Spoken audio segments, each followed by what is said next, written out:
What things did you do for entertainment as a kid? Well, I'll have to clarify your question by saying this. I mentioned before that we did not have any electricity when I was growing up. Mm-hmm. And we did not have such things in those days as televisions and iPods and heavens knows what. And we had a radio. It was a family radio. It was a very small instrument. It sat up on a table. It would be like the size of a 19-inch portable television sitting on a table. Mm-hmm. And it had batteries. And you got the radio signals via the batteries. So it was a family thing. And as kids growing up, my sister and I, we did not have access to the radio so that we could turn it on and hear music and stuff like that. There were certain programs that my parents listened to, and my sister and I listened to those same programs, but there was very little entertainment, Caroline, in that respect. And for entertainment, we had outdoor activities. That was the best. We did a lot of skiing on some of the hills around Forest City, and we did some sliding in the wintertime, and the roads were not plowed. Those days, the main road that you know, like it was down in front of our house now and so forth, that road was not plowed. Oh, okay. In the winter, with lots of snow, the people that had horses, they would roll the highway, they'd roll the road with big rollers with water in it, and it would roll it right down good and hard. The snow would be packed down good and hard. And when it would be rainy sometimes, then it would be very cold, and the road would freeze with ice, almost like ice. You had to be very careful walking. And in the evening, on those cold, beautiful moonlight evenings, the dozen or 15 kids in town, we would all get together and get all bundled up, and we would go sliding down the road. It was icy, and man, we would go like the wind. And that was lots of fun. As I said, skiing was lots of fun. We had fun, what I called cutting wood. You cut wood for fun? Yeah, cutting wood in the woods, wood for the stove. Okay. We would cut down small trees, and we'd chop them up, and we'd put it on our sleds, and we would pull it home, and our parents would be very pleased to get some more wood. And we did all kinds of things. We did a lot of skating, Caroline. Mm-hmm. You know the lake where we go swimming. Yep. East Grand Lake. Well, the adults would help us. Okay. And we would shovel off quite an area. We would shovel off an area, maybe several times larger than your house. And we would shovel that off, and there would be plenty of ice underneath, and it would be smooth. And we all had skates, and we would go skating. Oh. And we would take some wood in the evening, and we would take some kindling to start a fire, and we would have a nice big bonfire. Do you know what a bonfire is? Yeah, yep. We would have a nice big bonfire, and we would pile lots of wood on it because it would be very cold. Mm-hmm. In the evening, especially, there'd be no sun, of course. It would be very cold, and when we got cold from skating, we could come over and sit down on our sled or a stool or something, and the fire would be nice and warm, and we could get warm, and then we'd go skating again. So all of that to say that we had to make our own pleasures. We didn't have any movies to go to or electronics to play with or anything like that. Oh, okay. It was a very simple but a very nice adolescent life. Yeah. So does that answer that question? Yeah, definitely. But quick question. You talked a lot about like what you did for entertainment in the winter months, like sledding and skiing and stuff like that. But what did you do during the spring and summer?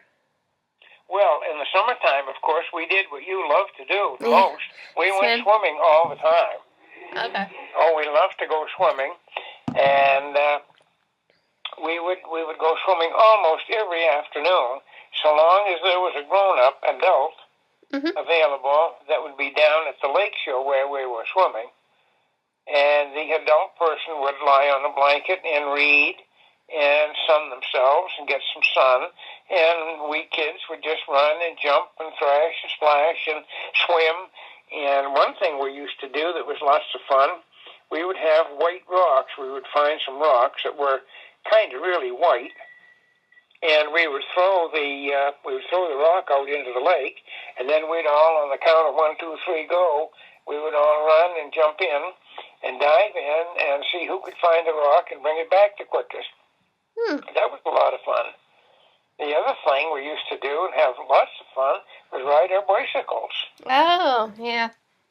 Yeah, it was wonderful to ride the bicycles and play and have fun like that. And we would mow lawns and stuff. We used to help our parents mow the lawn when we got old enough, big enough to. And we did all kinds of things like that. Oh. And a couple of times, 2 or 3 of us attempted to make a treehouse.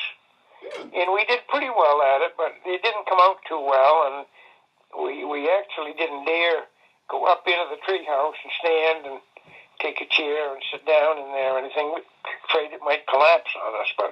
But we had fun doing things like that. Oh. Okay. Let's see. Next question is number... What? Are you running out of questions? What? You have a lot of questions? Oh, well, those were mainly other subjects. I have at least... Let's see. I have at least 10 questions left for pop culture. And then I have more for the other section. All right, you can ask them if you want to. Okay. If you get the time. Yeah, definitely. All right. Let's see. Who are the most popular singers that you would listen to on the radio? The most popular singers on the radio. It was a person named Gene Autry. Gene. He was a male singer. He was a cowboy. He was a cowboy, and his name was Gene, Gene, capital Autry. Okay. Gene Autry. He was a very popular singer. Okay. He sang all those songs that we kids grew up with and so forth. And he had a beautiful horse named Champion. Of course, his name was named Champion. And he was a beautiful horse. And you want to know what one of his most famous songs was? What? One of his most famous songs was Back in the Saddle Again. Oh. You know what the saddle is when you're riding the horse, right? Yeah. Yep. Yeah, Back in the Saddle Again. Oh, okay. One of the most famous singers, yeah. Okay. Next question. Who are the most famous I don't know if you you probably didn't see them ever really, but who are the most famous athletes that you may have heard about? Well, in those years, one of the most famous athletes was a boxer. They used to call them fighters, a boxer, and his name was Joe Louis. And he was black, and he was affectionately known around the country and around the world, really, as the Black Bomber. Okay. Because when he was fighting, he won every boxing match that he was ever involved with. And when he hit somebody, when they were boxing in the ring with the boxing gloves and so forth, it was like he was being bombed. He just hit somebody, boom, he was gone, you know? Oh, yeah. He was very famous, and there was a very famous baseball player. Excuse me. His name was Babe Ruth. You've heard of Babe Ruth. Of course I have. You've heard of Babe Ruth. He was very famous. And another famous New York Yankee was named Lou Gehrig. Yeah, he was very famous. And so forth and so on. And back in those days, Ted Williams was just beginning to come into being as a very fine young athlete, baseball player. Okay. And so those are the most famous athletes that I can remember. Okay. Let's see. Next question. Were sports popular where you grew up? Like, did kids play them? Oh, very much so, Caroline. Okay, and what kind of sports? Oh, very much so. And we used to play baseball, and at recess time at our one-room school, we have recess in the morning and recess in the afternoon. And right in the middle of our school, of the road in front of our school, was a big rock that was just underneath the surface of the dirt road. And we used to call that home plate. Okay. And we would choose sides. It'd be 4 or 5 on one side and 4 or 5 on the other side. And we would all take a different name, you know. I would be Ted Williams, and somebody would be Babe Ruth, and we would play that way and play sports. Oh, yes, we did.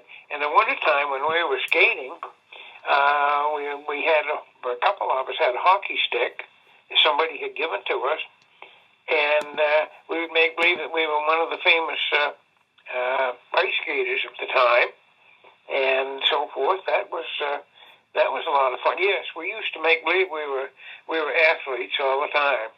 Oh, okay. Does that make any sense to you? Yeah. Yep. Okay.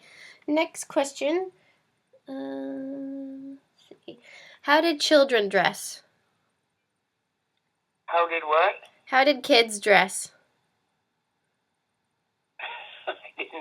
I didn't get what you said. How did young people dress? Oh, how did young people dress? Yes.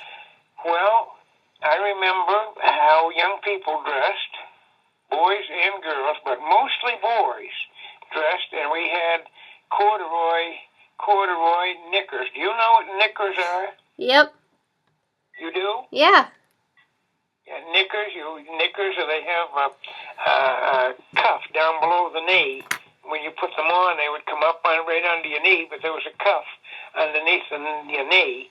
And I can remember I was a young boy. I was probably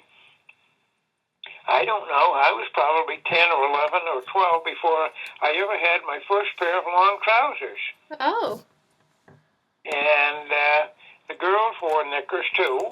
The girls wore knickers. That was a very famous attire for the wintertime, too. Because you always wore long underwear, always had long underwear, heavy wool socks. You had boots that laced up and tied tightly. And you had knickers.